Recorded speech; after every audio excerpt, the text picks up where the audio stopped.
সুধী ভক্তবৃন্দগণ, নানা মনির নানা মতে, নানা শাস্ত্রে নানা সিদ্ধান্তে সাধারণ মানুষ বিভ্রান্ত হয়ে পড়ে যান। কোনটা ঠিক, কোনটা বেঠিক, কোনটা পালনীয়, কোনটা গ্রহণীয় সাধারণ লোক বুঝতে পারেন না। যেমন মনে করেন, মন্ত্রতন্ত্র প্রকাশ নামক একটি গ্রন্থ আছে, সেখানে আলোচনা করা আছে একত্রে বিগ্রহ দুইটি পূজা করা নিষিদ্ধ। কোন কোন বিগ্রহ একসঙ্গে দুটা পূজা করা নিষিদ্ধ তদ্বিষয়ে বলেছেন।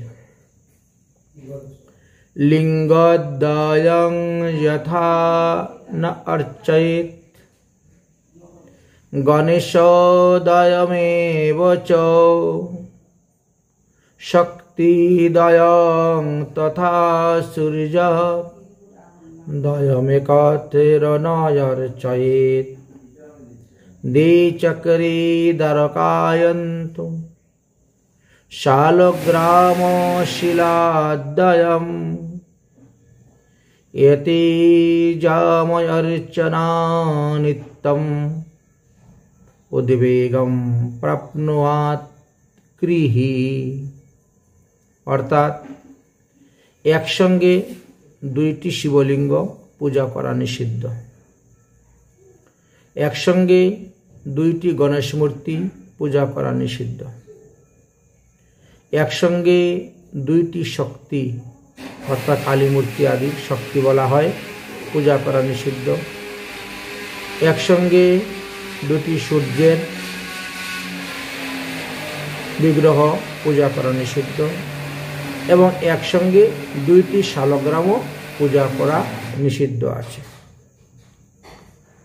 বলছেন একসঙ্গে এই রূপে যুগ্ম পূজা করিলে গৃহেতে উদ্বেগ প্রাপ্ত হইয়া থাকে, তাহলে অযুগ্ম পূজা করলেই শ্রেয়।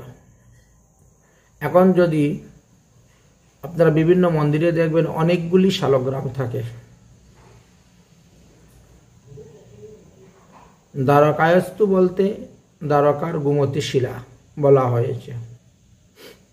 সেখানে বলছেন বেজুর যদি থাকে তাহলে উদ্বেগ হইবে না। অর্থাৎ 1, 3, 5, 7, 9, 11 এইভাবে যদি থাকে শালগ্রাম শিলা তাহলে অসুবিধা হইবে না। কিছু কিছু জিনিসগুলো আমাদের নিজেদেরকেও বুঝতে হবে। শাস্ত্রে বলে গিয়েছেন, নানা মুনি নানা মত আছে, পূর্বপরয়ু বিচার করে আমাদেরকে এগুলা বুঝতে হবে। কারণ আমাদের একটা কথা বলছেন, পূর্বপরয়ু পরবিধি বলবান। আগে একটা কথা বলছেন, পরে আরেকটা কথা বলছেন, তাহলে পরেরটাই বলবৎ হইয়া থাকে। অনেকেই ভগবত পূজার ক্ষেত্রে কি কি দ্রব্য অর্পণ করতে নাই তদ্বিষয়েও শাস্ত্রে আলোচনা করা আছে। আমাদের জামল নামে একটি গ্রন্থ আছে, সেখানে বলছেন যে কেবল আতপ চাউল দিয়ে বিষ্ণু পূজা করতে নাই। পুষ্পের ভাবে আতপ চাউল দেওয়া যায়, শাস্ত্রে এটা লেখা আছে যে অক্ষত, অক্ষত বলতে আতপ তণ্ডুল, আতপ চাউল বলা হয়। কিন্তু এই স্থানে বললেন যে কেবল অক্ষত দ্বারা বিষ্ণু পূজা করতে নাই, কেবল তুলসী পাতার দ্বারা কখনো গণেশ পূজা করতে নাই, কেবল দুব্বার দ্বারা কখনো দুর্গা পূজা করতে নাই। কেবল বলতে শুধুমাত্র বোঝাচ্ছে, হ্যাঁ, কেবল বিল্লপত্র দ্বারা সূর্যদেবের পূজা করিবেন না। ভগবত বিষ্ণুর পূজাতে কখনো আকন্দ ফুল ব্যবহার করবেন না, ধূত্রা ফুল ব্যবহার করিবেন না। দ্বিতীয়তে আলোচনা করলেন যে অন্যত্র তো লেখা আছে দুর্গা পূজাতে দুব্বা লাগবে, দুব্বা ছাড়া দুর্গা পূজা হয় না। আর এখানে যে বলছেন দুব্বা দেওয়া যাবে না, তখন বলছেন যে আপনি শ্বেত দুব্বা ব্যবহার করতে পারবেন, দুর্গা পূজাতে শ্বেত দুব্বা ব্যবহার করা যাবে। আরেকটি স্থানে বললেন যে মৎস্য সূত্র নামক গ্রন্থেতে আলোচনা করা আছে যে সর্বপুষ্পময়ী দুব্বাকেও বলা হয়েছে। যদি তুমি কোথাও ফুল না পাও তাহলে দুব্বা দ্বারাও পূজা করিলে চলবে। বিনাহি দুব্বা দেবী পূজা নস্তিক কহশ্চিত তস্মাদ দুব্বা গৃহীতব্যা সর্বপুষ্পময়ী শিবে। এখন এই শ্লোকে আবার বলছেন যে দুব্বা বিনা কখনো দুর্গা পূজা করিবে না। উপরের একটা গ্রন্থেতে আমরা পেলাম যে দুর্গা পূজায় দুব্বা ব্যবহার করা যাবে না। দ্বিতীয় আরেকটি গ্রন্থেতে পেলাম যে দুব্বা ছাড়া দুর্গা পূজা করিতে নাই। এখন এখানে সিদ্ধান্ত কি দিয়েছেন? সিদ্ধান্ত এখানে দিলেন যে তাহলে শ্বেত দুব্বা আপনি ব্যবহার করবেন, অথবা দুব্বার সহিত পুষ্প একত্রে নিয়ে আপনি দিলে সেই দোষ আর থাকবে না। যেহেতু দুব্বা সর্বপুষ্পময়ী, সেই জন্য যত্নপূর্বক দেবী পূজাতে দুব্বা গ্রহণ করিবেন। কদাচ রক্তচন্দন, রক্তপুষ্প, বিল্লপত্র এবং বিল্লপুষ্প দ্বারা দেবকীনন্দন বিষ্ণুর অর্চনা করিবেন না। কিন্তু পরবর্তী সময়ে দেখা গেল যে কোনো কিছু না থাকলে আপনি বেলপাতা দিয়েও দেবকীনন্দন ভগবান শ্রীকৃষ্ণের পূজা করতে পারবেন, এতে কোনো দুঃসবহ হয় না।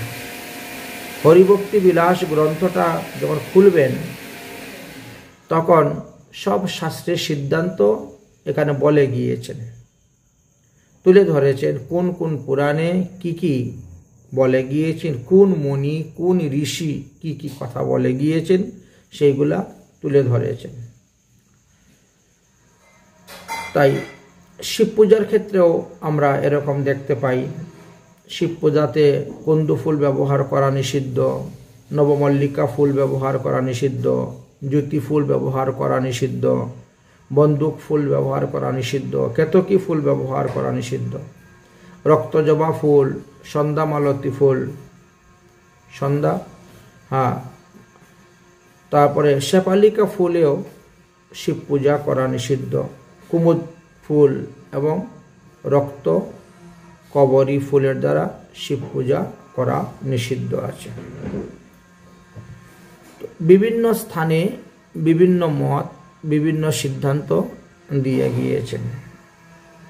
তিষ্টে দিনে দয়ৌ শুক্ল পদ্ম আমলকিয়ং তথা তুলসী সর্বদা শুদ্ধা তথা বিল্ল দলানি চ পদ্মাচ আমলকি পত্র 2 দিনে পর্যন্ত বিশুদ্ধ থাকে। আচ্ছা, এখন বলছেন পদ্মপত্র, আমলকি পত্র, বলছেন এরা 2 দিন পর্যন্ত শুদ্ধ থাকে, তারপরে অশুদ্ধ হয়ে যায়। কিন্তু তুলসী পত্র, বিল্লপত্র কখনো বাসি হয় না, সর্বদাই এগুলা শুদ্ধ থাকে এবং সেটা ব্যবহার করা যায়। আরও কিছু কিছু স্থানে আমাদের কিছু নিষেধ আজ্ঞা দেওয়া আছে। যেমন মনে করুন শিব মন্দিরে ঝঙ্কলঞ্চ সূর্যাগারে চ শঙ্কম দুর্গাগারে বংশীবাদ্যম মদরিং চ ন বাধ্যয়ে বিরঞ্চস্তু গৃহে ঢঙ্কা ঘণ্টা লক্ষ্মী গৃহে তেজ্যত। এখন আরেকটি স্থানে কি বলছেন? বলছে শিব মন্দিরে শিব পূজা করতে গেলে করতাল বাজাবেন না, সূর্য মন্দিরে গিয়ে সূর্য পূজা করতে গেলে শঙ্খ বাজাবেন না, দুর্গা মণ্ডপে গিয়ে দুর্গা পূজা করবেন, তখন বংশী বাজাবেন না, মধুরী বাজাবেন না।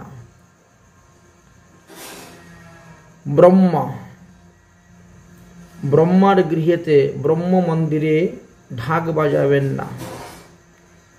আর লক্ষ্মী দেবীর পূজাতে, লক্ষ্মী গৃহেতে ঘণ্টা বাদ্য করিবেন না।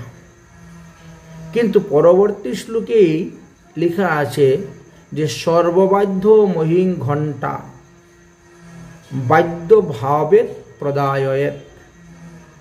এই শ্লোকে আবার কি বললেন? বলছে সমস্ত বাদ্যযন্ত্রের অভাব যদি হয়, আপনি সেখানে ঘণ্টা বাদ্য করবেন, কারণ ঘণ্টা সর্ববাদ্যময়ী।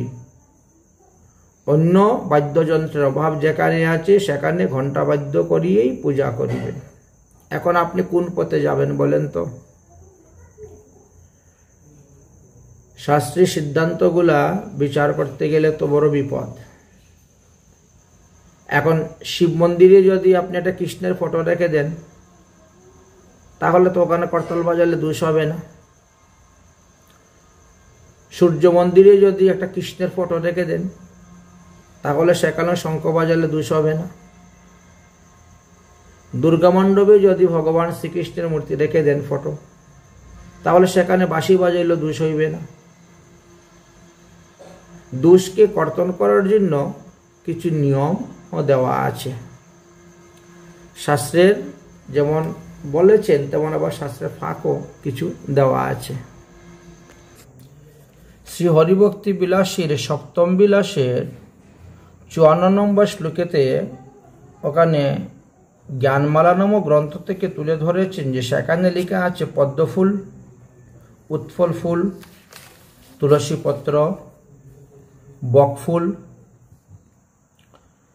বকুল ফুল, বিল্লপত্র আর গঙ্গার জল, এরা বাসি হইলেও কোনো দোষ হয় না। এগুলোকে বাসি মানাই হয় না। বিষ্ণু ধর্মোত্তর গ্রন্থেতে লিখলেন গৃহস্থিত শুভ্র অথবা রক্তকবরী পুষ্প দ্বারা শ্রীহরির পূজা অর্চন করিবেন না।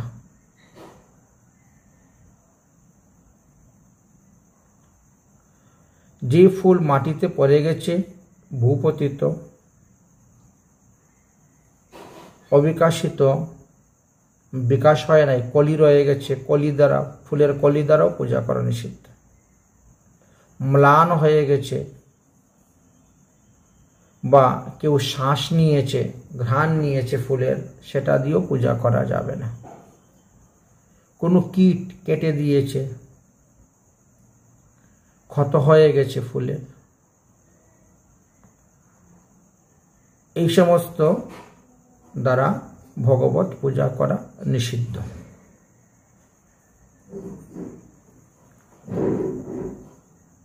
বিষ্ণু ধর্মোত্তরের 3য় খণ্ডতে আবার বলছেন কবরী ফুল, ধূত্রা ফুল, কৃষ্ণবর্ণ কুটুজ ফুল, অর্ক ফুল, এই সমস্ত পুষ্প হরিকে প্রদান করিবে না। অন্য স্থানে আবার লিখেছেন যে হ্যাঁ, অর্ক, ধুতুর, ঝটিকা, গিরিকণ্টিকা এবং কণ্টকারী পুষ্প হরিকে প্রদান করিতে নাই। এমন এমন পুষ্প আছে সেগুলোর নামই আমরা জানি না বা চিনিও না।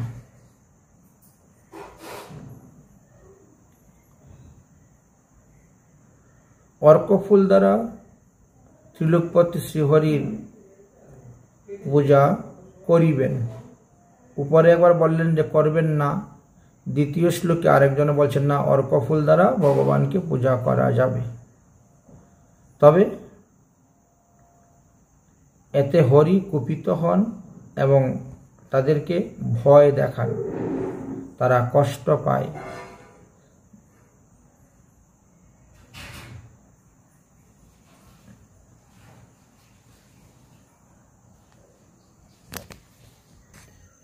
শেষে গিয়ে এক কথা বললেন, যে সমস্ত পুষ্প দ্বারা ভগবত পূজা করা নিষিদ্ধ আছে, যদি কোনো পুষ্পই পাওয়া না যায় তাহলে সেই পুষ্প দ্বারাও তুমি ভগবত পূজা করিতে পারিবে। তাহলে এত নিষেধের প্রয়োজনটাই বাকি ছিল। শেষে গিয়ে এই সিদ্ধান্ত আমাদের দিলেন।